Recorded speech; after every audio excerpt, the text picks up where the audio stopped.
get his daughter in for an appointment at the medical facility last minute, and he didn't say what time it started or didn't know how long it was going to last, but wanted to make sure.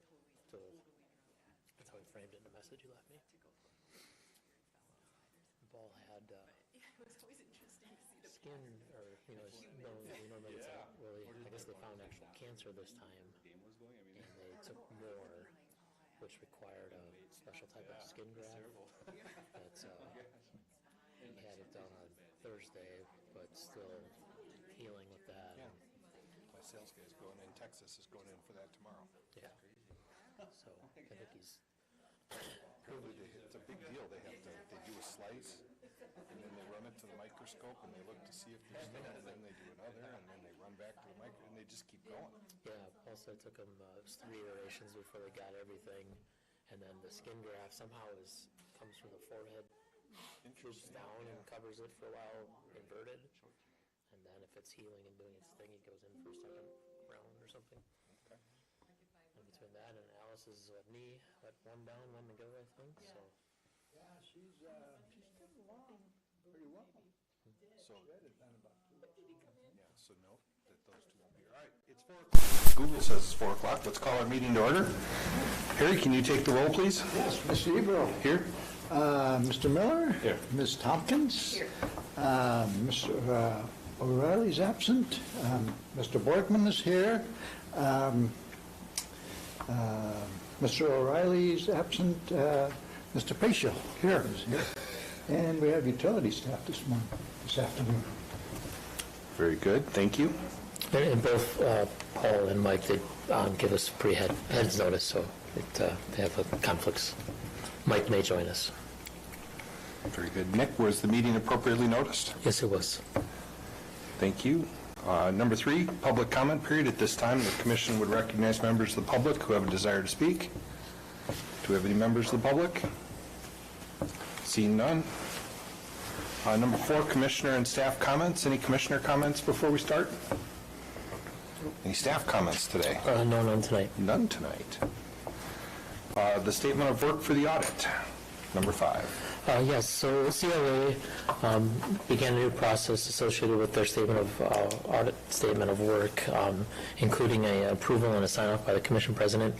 This is similar to the process that we completed last year. So included in your packet was a copy of the statement of work. Generally, the statement of work is the same as last year with a few minor changes. One change to note, though, is the timing of the audit. Results likely will be moved back to April this year from March due to a change in the standards. The receipt of our safe drinking water loan for the Southside PFAS treatment might require some additional paperwork and other reasons. Specifically, the auditing standards were changed associated to risk assessments. And this is the first time they've been updated in nearly 15 or 20 years. So that change takes time for both us and CLA to work through the processes. So all of those will likely is why they push to April. Looking ahead to next year, they expect to be able to go back to the normal March time frame. And obviously with the new risk assessments and the new areas that they're looking, it's possible that when we do get the results in April that we may see some best practices or areas of improvement that we haven't seen before. But like any time, we'll take that feedback and obviously implement it as quickly as possible if there's anything. So looking for approval to have the commission president sign off on the statement of work. Move to approve. Motion by Nate, second by Harry. Any discussion? Go ahead. I just have a question. So I was noticing on page 1 of their contract, which is page 4 in our packet, so there's an RSI, a required supplementary info that the Government Accounting Standards Board asked for, and it says the RSI will not be audited. So I was just wondering what info is in the RSI that won't be audited, and then do you know why it's not audited? Can you provide those references again? I'm sorry. So it was page 4 of the packet, or page 1 of their document, I think. And it said, so down at the second paragraph below scope of audit services, it says the Governmental Accounting Standards Board provides for certain required supplementary information. So that's the RSI. And then it says, somewhere it says they will not, so then the next, it says the RSI will be subject to certain limited procedures but will not be audited. I just didn't know what that was or why. And you said, I'm sorry, I'm confused. You said page 4 of their document, but page... Page 4 of ours. Page 2 of the PDF. Page 2, okay, I thought I said... Page 4 of the large combo packet, maybe? Wait for it after your mic.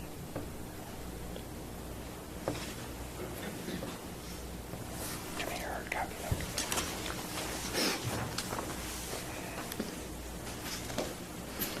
Towards the bottom of page 1, it does say the preparation.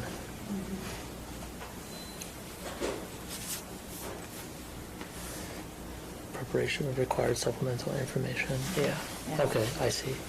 I don't know, Patty, I think it's tied to some of the WRS and like spouse retirement, life insurance stuff.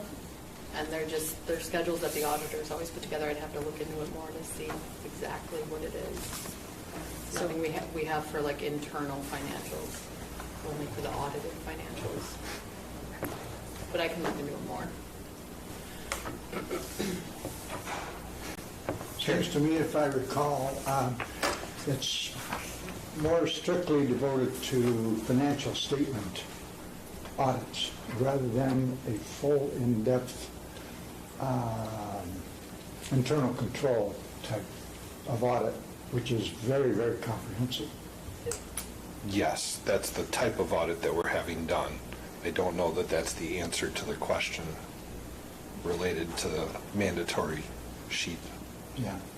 and obviously to Patty's point with like WRS, some of those things, those are inputs that they provide us. We obviously don't audit the WRS's books.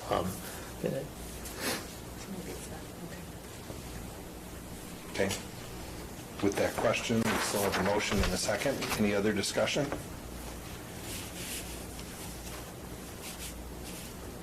All in favor? Aye. Opposed? Motion carries unanimous. Number 6, MU building project. So for this agenda item, in the packet, we provided you the final recap on the building project. In general, as you can see, the project was completed on time, a couple of weeks ahead of what our original target was, and overall it was under budget by 2.5%.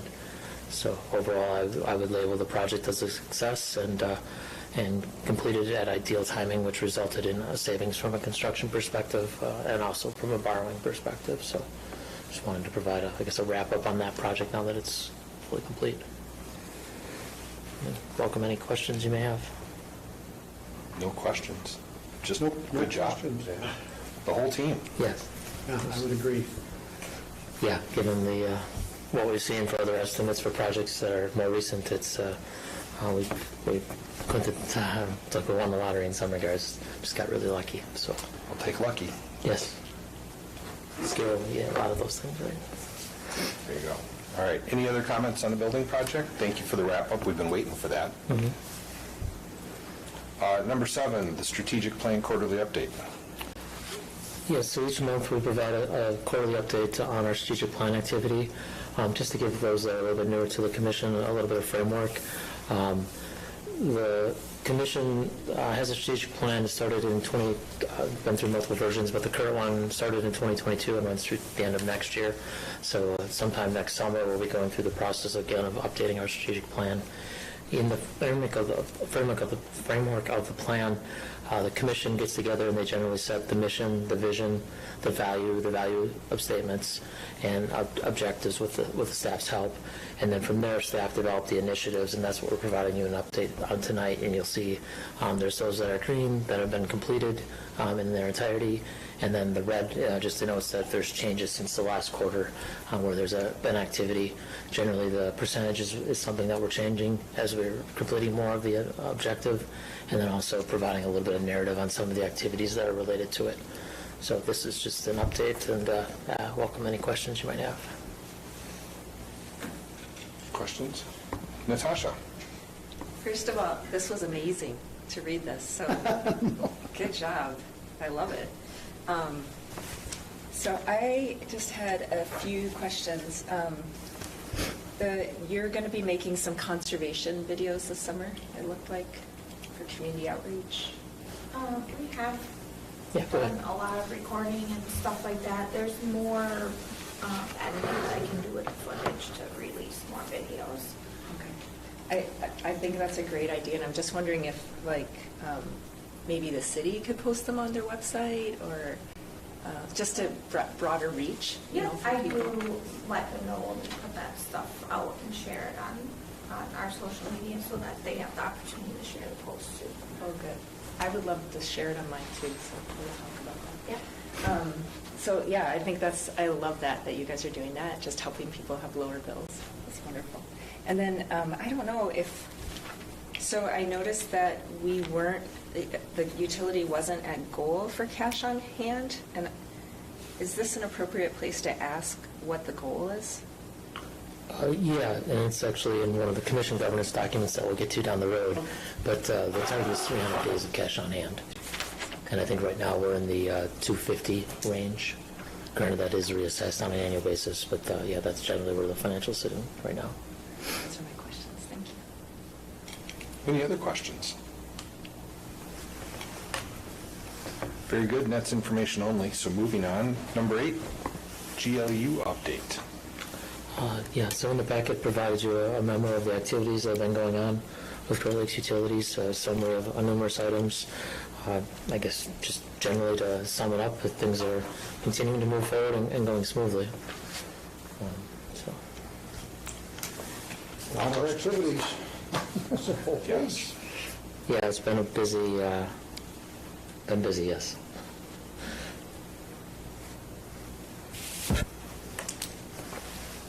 Okay. Number 9, pilot review. Yes, so I think many of you know recently the city was going through their budget process, and unfortunately towards the tail end of that process it came to realization that the annual pilot payment that the utility makes to the city was going to be about $340,000 than they had originally estimated.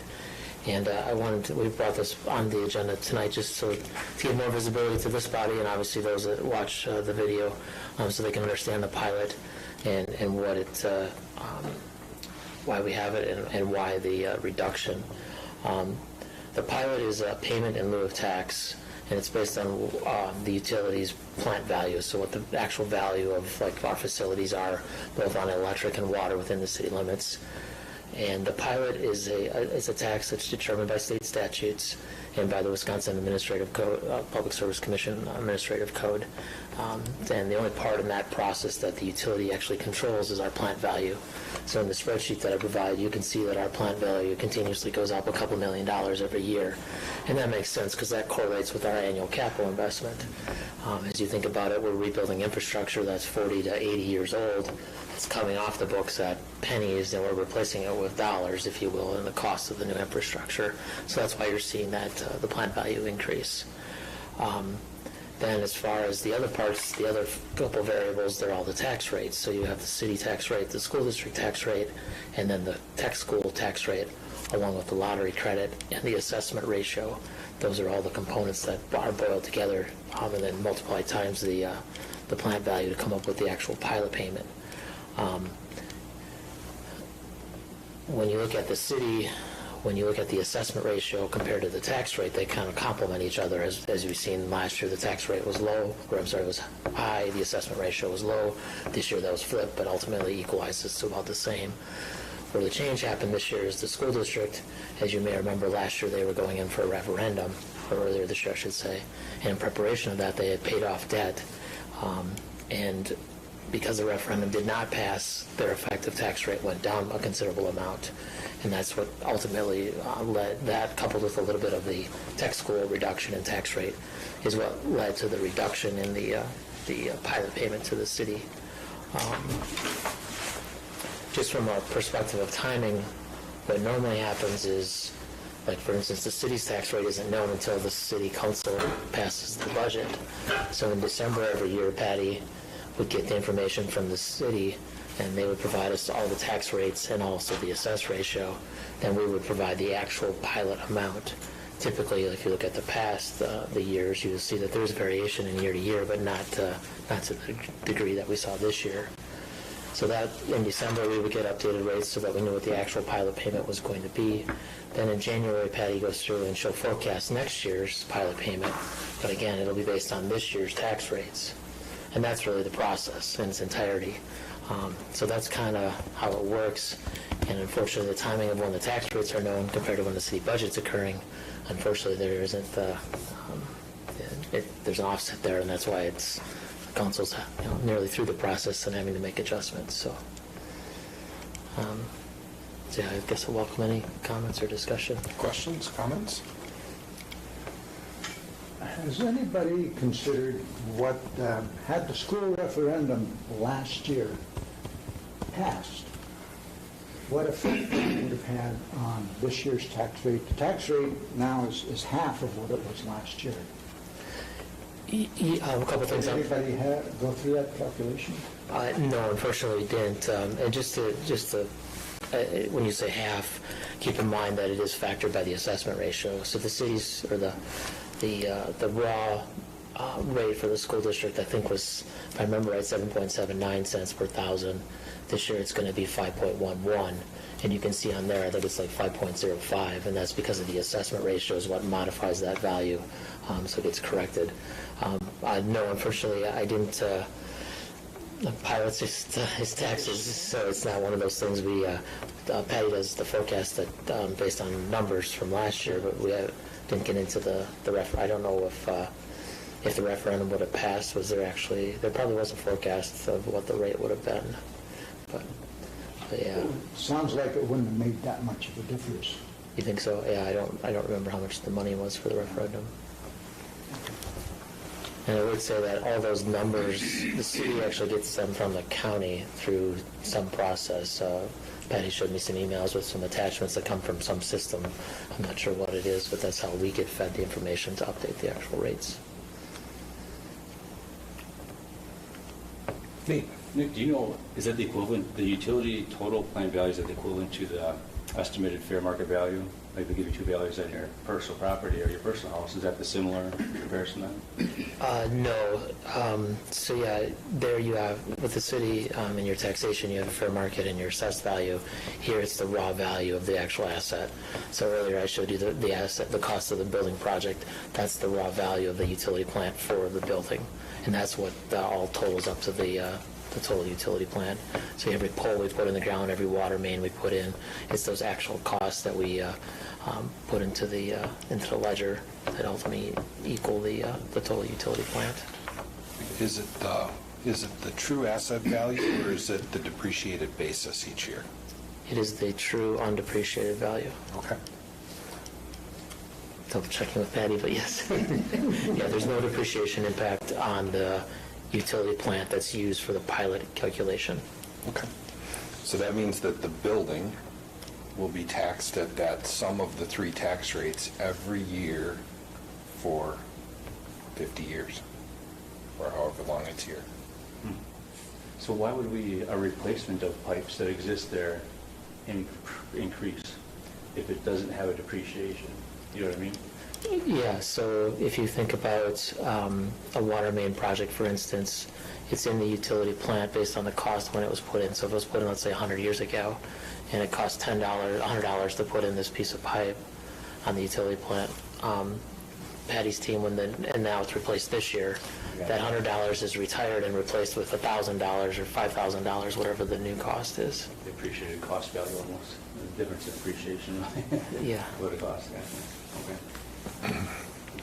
And then as education, pilot is that portion of our rate base, or what the PSC builds in or allows in our expenses to go back to the municipality that owes us.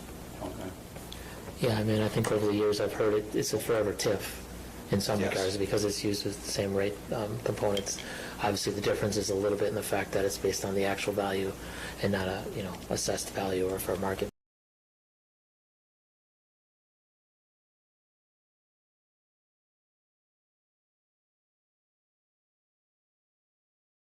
a different taxation process.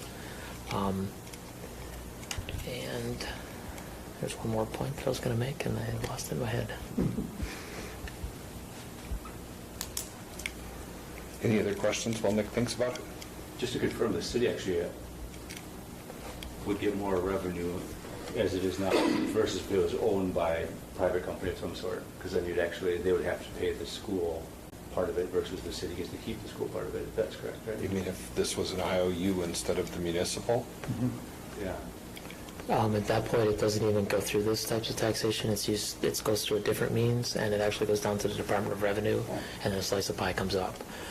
So, for instance, if you look at, like Stevens Point, for instance, they get a, Patty, do you remember what it's called? It goes to the city for, General revenue something or other. it's a utility, I can't remember what it's classified from the Department of Revenue, but anyway, if you look at Stevens Point versus Marshfield, there isn't I think Marshfield gets about 50,000 and Stevens Point gets 100,000, and they have an investor-owned utility, so it's it's a very small number that actually would come back.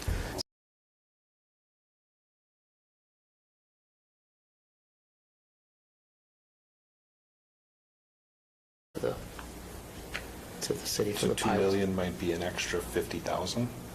Yeah, $50,000 to $100,000, yes. So it's quite a drop, yeah. Okay. Other questions? Good. Number 10, commission orientation. And by commission orientation, we mean starting to read some governance documents. So last month when we were together, we talked about the fact that we didn't have time to have an extra meeting, so we just fit these in through the course of a couple of meetings. So we sat down, and there are a lot of them. We're just going to tackle them one at a time. This month is a really light lift because a lot of it just comes out of the statutes. Next month will be a little bit more fun. So let's start with policy number 1000. Which is simply the purpose of the commission. And I'm making the assumption everybody's had a chance to read these in advance. So is there anything within that policy that makes you pause, gives you a question, makes you want to talk about it?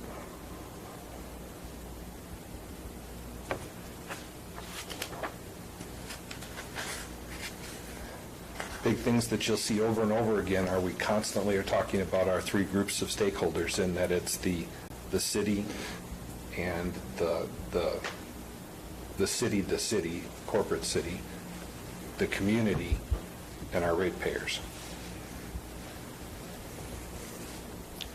I'm sorry. The point on the pilot that I was going to make is that the pilot is based on the assets in the city. However, those residents that live outside the city, their rates include a portion that is ultimately being passed to the city, if that makes sense. Because it's in the rate base. Yeah, our rate base is the same regardless, and the taxation in the city for the pilot is higher than what's in the rural, but ultimately that cost is levelized regardless of your residency in or outside the city limits on the electric side.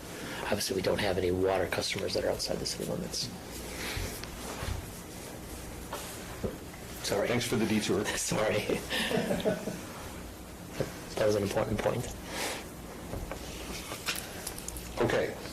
Number 1005, the basis of authority, which is rooted in the city ordinance and the state code. Makes pretty much sense.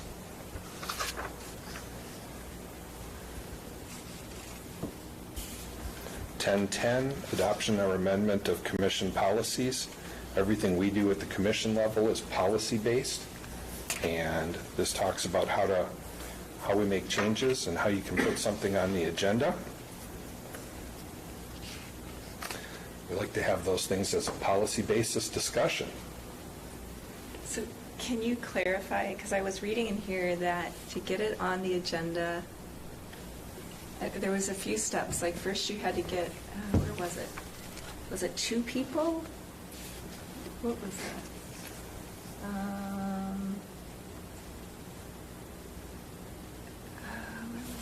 Yeah, any two commissioners may request to put a commission agenda, but then you also need to provide a written rationale. So you're basically, if you want it on the agenda, you're asking for a policy amendment or change, and you need to write that down. Is that right?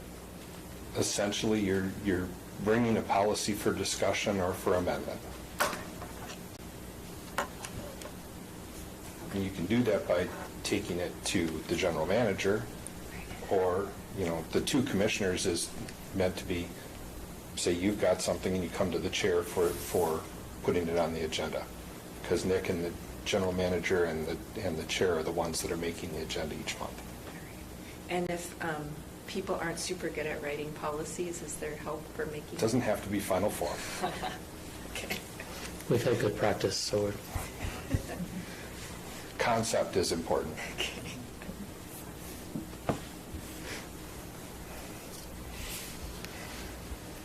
And we're going to get ahead of ourselves on the 20% to 1/5 every year, because we're going to go through this whole thing this year. Next year, please. Well, yeah. Yeah. Well, you did want to stay till the Packer game. Any other questions on that one? Conflicts of interest, 1015. A lot of this comes from the state statute, and I think we wrap in the city rules on that one too.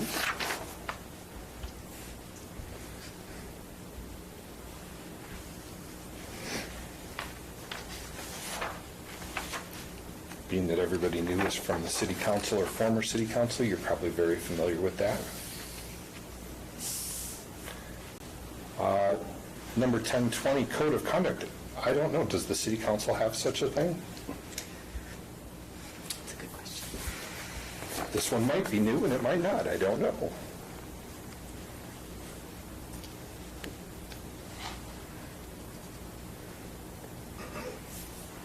A lot of this may just come into words which you already know, which is, as a commission, we act as a group.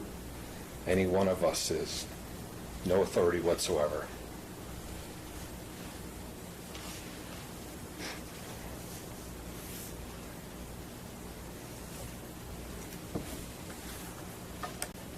And this also has the reference to the city's ethics policy on it.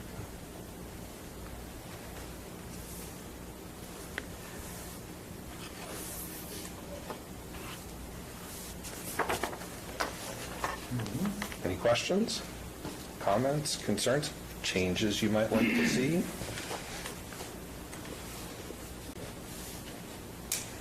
All right, we'll continue on that path next month, And that was just for review. just for review, unless you had a change you wanted to propose. No. This is Just for review. just bringing everybody up to speed. Bring us- After governance, we can get into financials, right?